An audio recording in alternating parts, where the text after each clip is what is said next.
जी। लेकिन सबसे इंटरेस्टिंग जो अभी तक क्लैरिफाई नहीं हो पाया है या इसको हम अभी तक समझे नहीं है, और हमारा प्रयास रहेगा कि इस सेशन में मैं भी समझूं और हमारे ऑडियंस भी समझे, जो कि है कि लाइफ में जब आपने कहा कि जब हम जन्म लेते हैं तो हमारा एक टाइम रहता है, हमारा एक डेट रहता है, हमारा एक प्लेस ऑफ बर्थ रहता है, एक और यस। उस बेसिस पे एक कुंडली बनती है, और उस बेसिस पे आप कुछ प्रिडिक्शंस कर सकते हैं किसी के बारे में, राइट? उनका जनरली उनका लाइफ कैसे होगा। यस। लेकिन यस। इसका क्या ये मतलब है कि ये प्री डिटरमिन्ड है? मान के चलिए कि मैंने आज जन्म लिया है और आपने मेरा एस्ट्रोलॉजिकल प्रेडिक्शंस आपने किया है मेरे लाइफ के बारे में। मान ठीक के है। चलिए 70 ईयर्स 80 ईयर्स आपने किया है। तो ये तो ऐसा हो गया है कि तो फिर मेरे को कोई काम करने की जरूरत ही नहीं है। जो आपका प्रेडिक्शन है, मेरे को जस्ट घर पे बैठना है और जब जब आप जैसे बताएंगे मेरे को वैसे करना है। तो कोई यहाँ पे फ्री विल है नहीं, यहाँ पे मेरा कोई चॉइस है नहीं। ये ओके। तो ये तो प्री डिटरमिन्ड है, ये तो प्री डेस्टिन्ड है। तो ठीक है। हमारे इस जनरेशन में हम मानते हैं कि हमारा बहुत चॉइस है, कि हम्म। हमारा बहुत फ्री विल है, हम ये मानते हैं। और हम ये मानने के लिए तैयार नहीं है कि सब कुछ प्री डिटरमिन्ड है। ठीक। इसीलिए ये सबसे इंटरेस्टिंग मुझे लगता है सेशन होने वाला है, क्योंकि आपने दो वर्ड्स आपने पिछले दो सेशंस में आपने मेरे साथ यूज किया है, जो आप बोलते हैं कर्मा थ्योरी और कर्मा थ्योरी। तो ये इस कर्मा थ्योरी के बारे में आज अगर आप थोड़ी डिटेल में हमको समझा सकते हैं कि कौन सा हद तक कर्मा इम्पैक्ट करता है, प्रभाव करता है हमारे लाइफ में, और हमारे पास्ट लाइफ और हमारे फ्यूचर लाइफ में भी इसका कैसे इम्पैक्ट हो सकता है। तो मनीष जी, इस टॉपिक पे अगर आप विस्तार रूप से आप डिस्कस करेंगे तो बहुत बढ़िया रहेगा। धन्यवाद अभिषेक जी। बहुत ही बेहतरीन, बहुत ही अच्छा क्वेश्चन है ये। कर्मा थ्योरी, कर्म सिद्धांत की जब भी हम बात करते हैं तो श्री कृष्ण भगवान की हमेशा याद आती है, क्योंकि कर्म थ्योरी को उन्होंने ही अर्जुन के माध्यम से बताया है। श्रीमद् भगवत गीता में महाभारत का युद्ध जो चला था 18 दिन तक, तो सबको पता है उसके बारे में। उसी में श्रीमद् भगवत गीता की रचना हुई, जो श्री कृष्ण ने अर्जुन को उपदेश दिया, और उसमें भी 18 ही अध्याय हैं। वो पूरा का पूरा कर्मा थ्योरी है, कर्म सिद्धांत है। तो ज्योतिष और कर्म सिद्धांत किस तरीके से एक दूसरे से इंटरलिंक्ड है, इसके बारे में बात करेंगे कि ज्योतिष शास्त्र का आधारभूत सिद्धांत क्या है, बेस क्या है, कि मनुष्य कर्म करने को उत्पन्न हुआ है, और अपने कर्म के अनुरूप जो भी वो कर्म कर रहा है, वह जन्म जन्मांतरों में फल भोगता हुआ अंत में मोक्ष को प्राप्त होगा। ये है बेसिक थ्योरी। मोक्ष सब पूछते रहते हैं, आपको भी पता है, मुझे भी पता है, सबको पता है। तो अब ये जो है कि जन्म जन्मांतर यानी कि पुनर्जन्म का सिद्धांत यहाँ पे आ गया, कि जैसे कि शास्त्रों में बताया गया है कि 84 लाख योनियां हैं, और मानव अपने कर्मों के हिसाब से, जैसे इस बार हम मनुष्य योनि में हैं, हमारे अपने कर्म हुए तो अगली बार मनुष्य योनि हुआ, नहीं तो अगर निधम कर्म किए, अधम कर्म किए, तो डिटोरिएट हो जाएंगे, कोई जानवर बन जाएगा, कोई पक्षी बन जाएगा, कोई कुछ बन जाएगा, उस योनि में चला जाएगा। ठीक है ना। तो ये है कि हमारे कर्म कैसे हैं, जैसे आपने बोला कि प्रारब्ध है, कर्म है हमारे। अ, ये है कि ज्योतिष शास्त्र कहता है कि जन्म जन्मांतर के जो भी आप कर्म कर रहे हैं, वो सब इकट्ठा होते चले जा रहे हैं।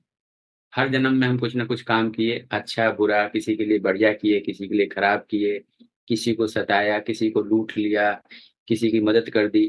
तो कुछ हमने अच्छे किए, कुछ खराब किए, वो जाके स्टोर होते चले जाते हैं। जैसे आपने जो कमाया, बैंक में जाके स्टोर होते चला जाता है, फिर हम उसको जब भी हमें जरूरत होती है, उसको बोलते हैं एकुमुलेट कर लेना, संचित कर लेना, उसमें से अपनी जरूरत के हिसाब से हम निकालते हैं। तो अब आप जितने भी हमारे संचित कर्मा हो गए, पिछले कितनी हजार हमने जन्में ली, उसके आधार पे जब तक हमारा मोक्ष नहीं वाला कॉम्बिनेशन नहीं आ जाता है, तब तक वो कर्मा जो है बैलेंस होते रहेंगे, इकट्ठा होते रहेगा, अच्छे बुरे। और इस जन्म में जो पैदा होता है, उस संचित कर्म का एक छोटा सा, बहुत छोटा सा हिस्सा उसको दिया जाता है, उसकी जिंदगी के हिसाब से, कि उसका टाइम स्पेन, लाइफ स्पेन कितना है, कि जाओ इसको लेके जाओ, ये संचित कर्म है तुम्हारे। ठीक है ना। इसी के आधार पे, जिसको हम प्रारब्ध बोलते हैं, इसी के आधार पे तुम्हारे जीवन में विभिन्न गतिविधियां होंगी, अच्छी या बुरी। ठीक है ना।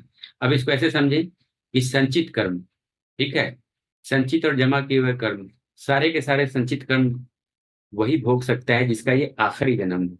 यानी कि उसका डेबिट क्रेडिट जो भी है पाप पुण्य ने उसने विभिन्न जन्मों में करता आया है, शुभ कर्म और अशुभ कर्म, अच्छे कर्म बुरे कर्म, बैंक का जो होता है ना system, day of the end debit credit equal हो जाता है, जीरो हो जाता है। उसके बाद बैंक का मैनेजर घर जाता है, उसके पहले नहीं जाता है ना।